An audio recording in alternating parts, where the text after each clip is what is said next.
तो आज की क्लास में सबका स्वागत है। और इसमें पूर्व में हम लोगों ने पढ़ी थी बूंदी शैली। उसी शैली के क्रम में आज आगे बढ़ेंगे, लेकिन उससे पहले कुछ बूंदी शैली के प्रमुख चित्र हैं, उनको आप लोग लिख लीजिए। बूंदी शैली के प्रमुख चित्र वो कल की क्लास में रह गए थे, तो इनको आज आप लोग वन लाइन करके लिख लीजिए।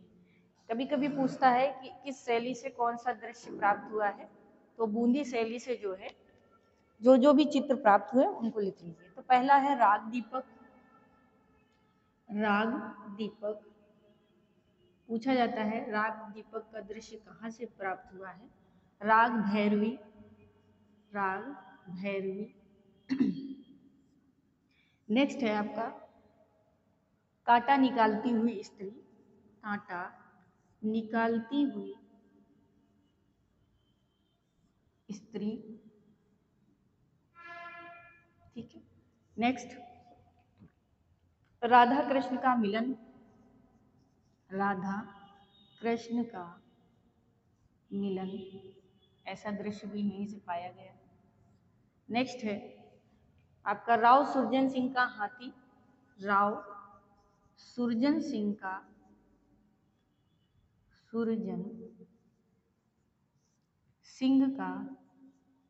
हाथी पे सवार दृश्य, ठीक है। नेक्स्ट है हिंडोल रागनी। हिंडोल रागनी। इसके बाद नेक्स्ट है आपका कृष्ण का बंसी वादन। कृष्ण का बंसी वादन। तो ये कुछ चित्र थे जो कि आपकी बूंदी शैली से प्राप्त हुए हैं, तो इनको एक जगह आप लोग लिख लीजिएगा। तो यहाँ से सबसे ज़्यादा पूछा जाता है राग दीपक, राग भैरवी, हिंडोल महल। एक बार पूछा जा चुका है कि हिंडोल रागनी का दृश्य कहाँ से चित्रित है या कहाँ से पाया गया, किस शैली से? तो बूंदी शैली से पाया गया। अब ये शैलियों के क्रम में आज आगे बढ़ते हुए हम लोग पढ़ेंगे कोटा शैली। तो आज आप मुख्य रूप से किस शैली को पढ़ेंगे? कोटा शैली। कोटा शैली, ठीक है। इससे क्वेश्चन बहुत पूछे जाते हैं। ये जो है हड़ौती शैली की दूसरा भाग है, हड़ौती से ही संबंधित है। हड़ौती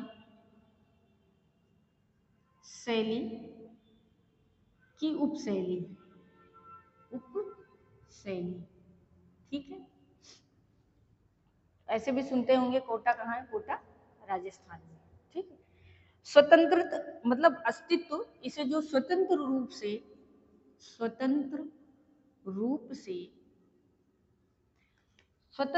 से अस्तित्व दिलाने का श्रेय, अस्तित्व दिलाने का श्रेय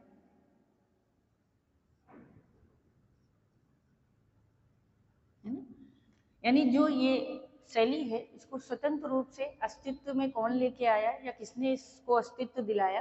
तो राजा राम सिंह ने। किसने?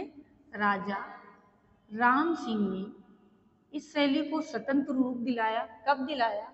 तो 1696 से लेकर 1707, 1696 ईस्वी से 1707 ईस्वी के आसपास ये शैली अपने स्वतंत्र अस्तित्व में आ गई थी।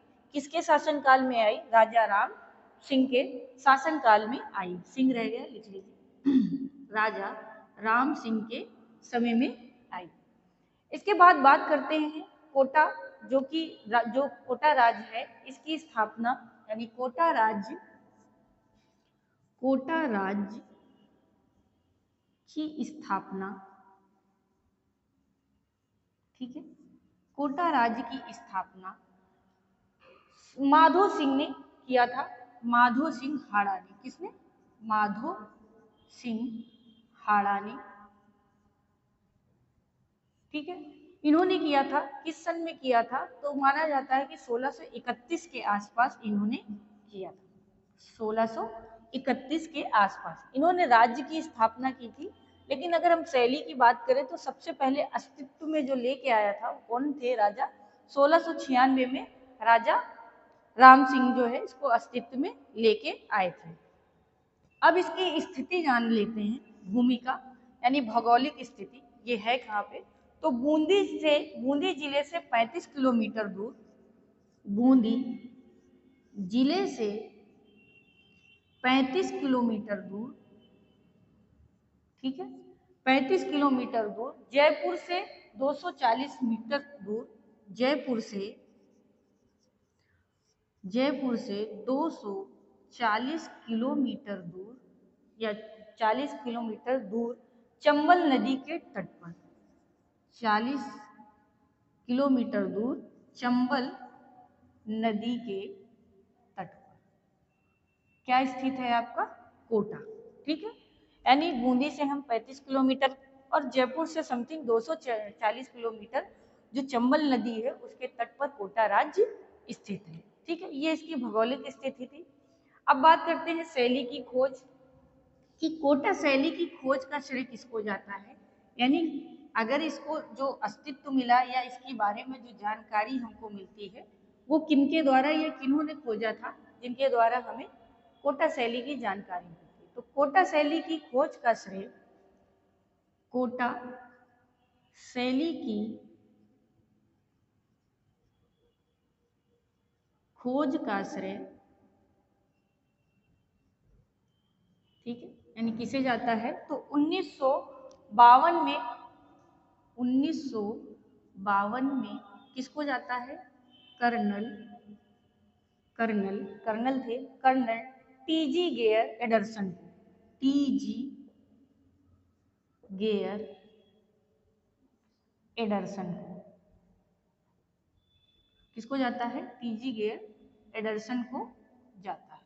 यानी अगर आपसे पूछे कोटा राज्य या कोटा शैली की खोज का श्रेय किसे जाता है, तो कोटा शैली की खोज का श्रेय कर्नल टीजी गेयर एडरसन को जाता है, ठीक है। अब कोटा शैली के मुख्य जो राजा हैं जिनके समय में सबसे अधिक कार्य हुआ, जिसकी वजह से हम इस शैली को जानते हैं, तो वो एक राजा हुए आपके राजा उम्मेद सिंह। तो कोटा शैली का मुख्य आश्रयदाता, कोटा शैली के मुख्य आश्रयदाता,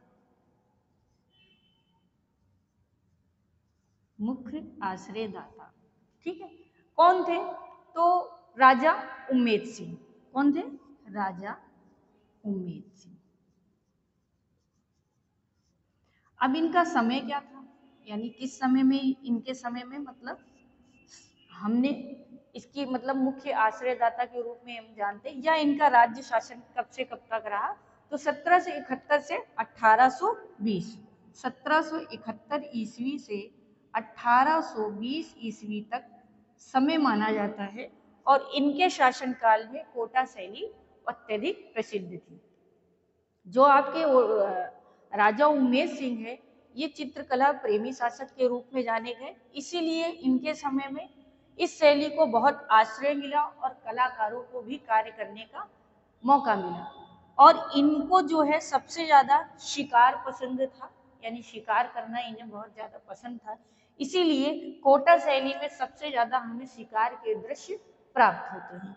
तो इसलिए जो ये शैली का समय या गोल्डन पीरियड, या ये कहेंगे कि चरमोत्कर्ष में किसके समय में थी, तो राजा उम्मेद सिंह के समय में, उम्मेद सिंह के समय में कोटा शैली अपने चरमोत्कर्ष में थी, अपने चरमोत्कर्ष में थी। देखिए अक्सर पूछता है कि कोटा शैली किस शासक के समय में अपने चरमोत्कर्ष काल में थी, तो राजा उम्मेद सिंह के समय में थी। अगर हम इसके उत्कर्ष काल समय की बात करें कि उत्कर्ष का समय क्या था इसके, यानी जब ये अपने चरमोत्कर्ष में थी, तो माना जाता है कि 18वीं सदी, ठीक है। कितना मानेंगे, 17वीं, क्योंकि इनका समय 17 है, क्या मानेंगे, 17वीं सदी में ये अपने उत्कर्ष काल में थी, क्योंकि 1820 तक चली ही है, तो मध्य में ही कार्य अधिक हुआ, तो हम लोग ये मानते हैं कि 17वीं इनका शासन काल था और ये कला मर्मज्ञ और कला प्रेमी शासक के रूप में जाने गए, इसलिए ये इस शैली के आश्रयदाता के रूप में भी जाने जाते हैं। अब बात करते हैं यहाँ जो दृश्य हमें प्राप्त हुए, जो विषय हमें प्राप्त हुए, ये क्या क्या प्राप्त हुए। तो कोटा शैली में शिकारी यानी जो शासक थे, यानी जो इस शासक को माने या राजा जो थे वो क्या थे, शिकारी प्रेमी थे, शिकारी प्रेमी शासक थे। इसीलिए यहाँ पर शिकार से संबंधित दृश्य हमें अधिक प्राप्त होते हैं। और किसके, सबसे ज्यादा ये लोग पशुओं का शिकार करते थे, पशुओं का शिकार करते थे, ठीक है, शिकार में भी पशु का, ठीक, आखेट लिख जाए तो इसका मतलब भी क्या है, शिकार से संबंधित दृश्य। फिर यहाँ पे नायक नायिका के दृश्य, नायक नायिका के दृश्य किस आधार पे बनते थे, तो रागमाला, ठीक है, रागमाला, ये सब विषय लिए जाते थे, रागमाला, 12 मासा, ठीक है, 12 मासा आदि से संबंधित दृश्य बनते थे, ठीक है। इन विषयों को मानकर ही चित्रकार चित्रण करते थे। नारियों का जो अंकन यहाँ से प्राप्त होता है, नारियों का या नारी का सुंदर अंकन प्राप्त होता है, सुंदर अंकन प्राप्त होता है, ठीक है। नारी अंकन कैसा मिला है, सुंदर मिला है, ठीक है। नारी कैसे बनाई गई है, तो नारी के नेत्र बादाम के साथ दृश्य, नारी के नेत्र बादाम के सादृश्य, ठीक है। वक्ष स्थल उभरा हुआ, वक्ष स्थल उभरा हुआ, ठीक है। वेड़ी, वेड़ी यानी जो बच्चे न जानते हो, वेड़ी का मतलब होता है चोटी, नितंब तक, ठीक, नितंब का मतलब होता है कमर। कमर कैसी बनाई गई है, तो पतली बनाई गई है, पतली पतली कमर बनाई है। ये सब क्या है, नारी अंकन की विशेषताएं हैं, जो नारी चित्रण करते थे तो क्या क्या उसमें बनाते थे। इसके बाद चित्रों में जो पृष्ठभूमि बनाते थे, आगे बात करते हैं। जो चित्रों की पृष्ठभूमि थी वो हरे रंग की, चित्रों में पृष्ठभूमि हरे रंग से, ठीक है।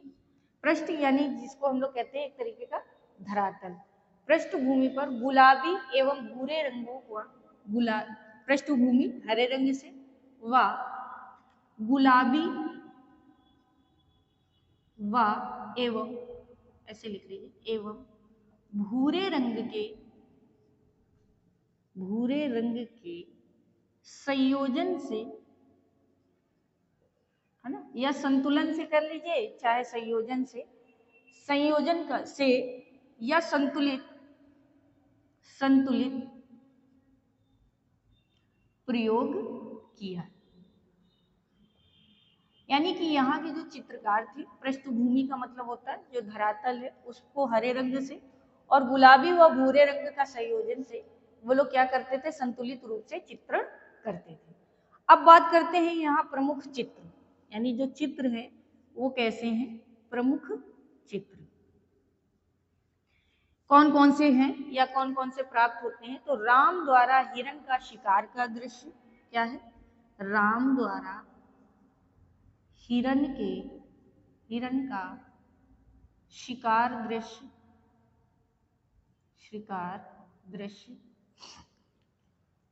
दृश्य, साथ ही चित्र में हनुमान और लक्ष्मण, साथ ही चित्र में हनुमान व लक्ष्मण, ठीक है, हनुमान और लक्ष्मण भी दिखाए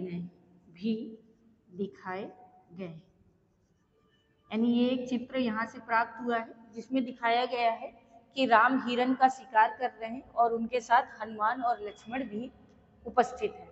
ठीक है, इसके बाद ढोला मारू के चित्र यहाँ से प्राप्त हुए, ढोला मारू के चित्र प्राप्त हुए, चित्र प्राप्त हुए। ठीक है, फिर इसके बाद यहाँ से जो है भगवत पुराण से संबंधित चित्र प्राप्त हुए, भगवत पुराण से संबंधित चित्र प्राप्त हुए।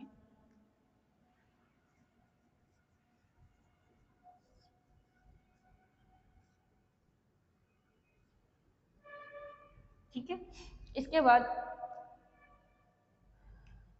बाल उत्सव चंद्रिका है ना, उसके भी चित्र प्राप्त हुए।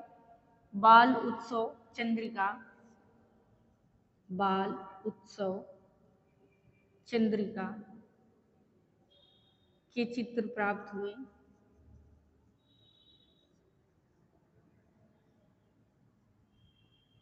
इसके बाद कृष्ण लीला विषयक चित्र प्राप्त हुए, कृष्ण लीला विषयक चित्र प्राप्त हुए। ठीक है, तो ये यहाँ के विषय थे। ठीक है, उसके बाद कुछ यहाँ भित्ति चित्र प्राप्त हुआ है जो बहुत फेमस है, जो बहुत पूछा जाता है, भित्ति चित्र। ठीक है, वो भित्ति चित्र क्या प्राप्त हुआ है वो पूछा जाता है और ये क्वेश्चन कई बार आया गया है। ठीक है, कोटा शैली के भित्ति चित्र, भित्ति चित्र, भित्ति चित्र यहाँ से जो सबसे उत्कृष्ट प्राप्त हुआ है वो है झाला जी की हवेली, झाला जी की हवेली, ये एक भित्ति चित्र है। ठीक है, ये पूछा जाता है झाला जी की हवेली के चित्र का संबंध किस शैली से है, तो कोटा शैली से है। इसके बाद छत्र महल प्राप्त हुआ है, ये भी आपका भित्ति में प्राप्त हुआ है, छत्र महल। नेक्स्ट आपका जो है राजमहल तथा देवता जी की हवेली, राजमहल तथा देवता जी की हवेली। तो ये कुछ मुख्य हैं जिसमें से इम्पोर्टेंट ये है, बहुत पूछा गया है कि झाला जी की हवेली का संबंध किस शैली से है, तो वो आपकी कोटा शैली से है। इसके बाद नाटकी बादलों का यहाँ पे अंकन हुआ है, नाटकी बादलों का अंकन हुआ है।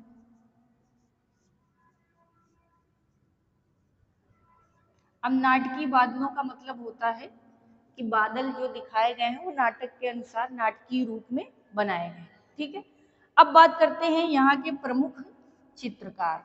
देखिए, चित्रकार से क्वेश्चन पूछता है कि कौन से चित्रकार का संबंध किस शैली से था, तो बच्चे विशेष रूप से चित्रकार जरूर याद रखें। तो डालूराम, डालूराम, डालूराम, रघुनाथ गोविंद, रघुनाथ गोविंद,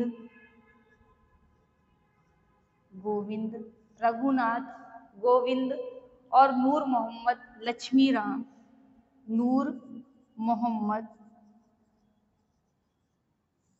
लक्ष्मी राम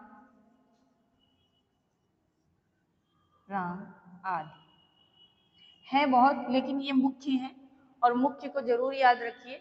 इनका संबंध किससे था, आपका कोटा शैली से। अब कोटा शैली से एक क्वेश्चन बहुत प्राप्त होता है जो बहुत ज्यादा पूछा जाता है। क्वेश्चन ऐसे रखा जाता है, कौन सी शैली ऐसी है जिसका संबंध आखेट से रहा है या शिकार दृश्य प्राप्त होते हैं, तो कोटा शैली से। अब आज इसी में हम लोग पढ़ लेंगे झालावाड़ शैली, बहुत छोटा विषय है, उससे क्वेश्चन बहुत कम पूछे जाते हैं, लेकिन कहाँ है बस इतना ही जान लीजिए। तो यहीं पे आज हम झालावाड़ शैली भी खत्म करेंगे। इसके बाद आपकी नेक्स्ट बचेगी अलवर वगैरह, अलवर और जयपुर, वो नेक्स्ट क्लास में। तो आज है इसमें झालावाड़, झालावाड़ शैली, इसको भी थोड़ा यहीं पे समझ लीजिए क्योंकि इसके विषय में ज्यादा पूछा नहीं जाता।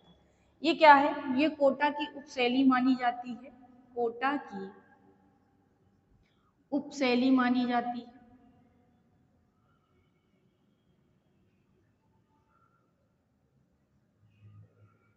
ठीक, यानी उसी का एक भाग माना जाता है।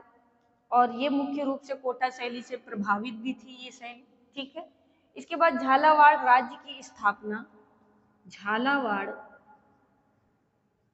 राज्य की स्थापना किसने की? तो जालिम सिंह और मदन सिंह ने, जालिम सिंह और मदन सिंह ने कब की, यानी किस सन में की थी? तो 1838 ईस्वी में की थी। 1838 ईस्वी में की। ठीक है, इस राज्य की स्थापना। इसके बाद जालिम सिंह कला अनुयायी और निपुण शासक थे। यानी जो जालिम सिंह हैं ये कला अनुयायी और अनुयायी के साथ साथ लिख लीजिए निपुण शासक के रूप में जाने गए। निपुण शासक थे। ठीक है, यानी ये कला के प्रति प्रेम भाव रखते थे और उसका ज्ञान भी इनके पास था।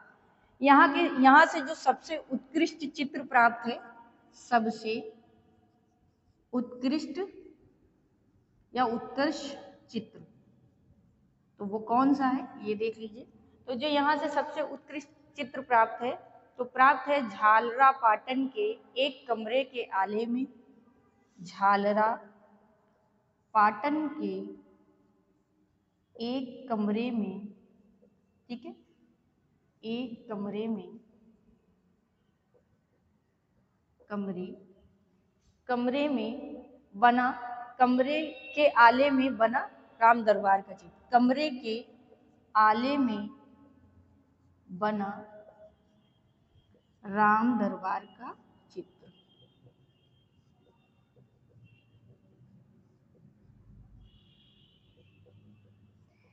ये यहाँ से मुख्य रूप से एक चित्र प्राप्त हुआ है। अगर ये लिख के आ जाए तो इसका संबंध किस शैली से है? झालावाड़ शैली से है। और झालावाड़ राज्य की स्थापना 1838 में जालिम सिंह और मदन सिंह ने की थी। और ये झालावाड़ कोटा शैली की ही एक उपशैली मानी जाती है। और इसमें जो प्रभाव देखा जाता है वो कोटा शैली का ही प्रभाव देखा जाता है। बस इसके लिए इतना ही, क्योंकि झालावाड़ शैली से ज्यादा क्वेश्चन पूछे नहीं जाते हैं। जिन शैलियों से विशेष क्वेश्चन पूछे जाते हैं पेपर की दृष्टि से वही पढ़ाए जाएंगे।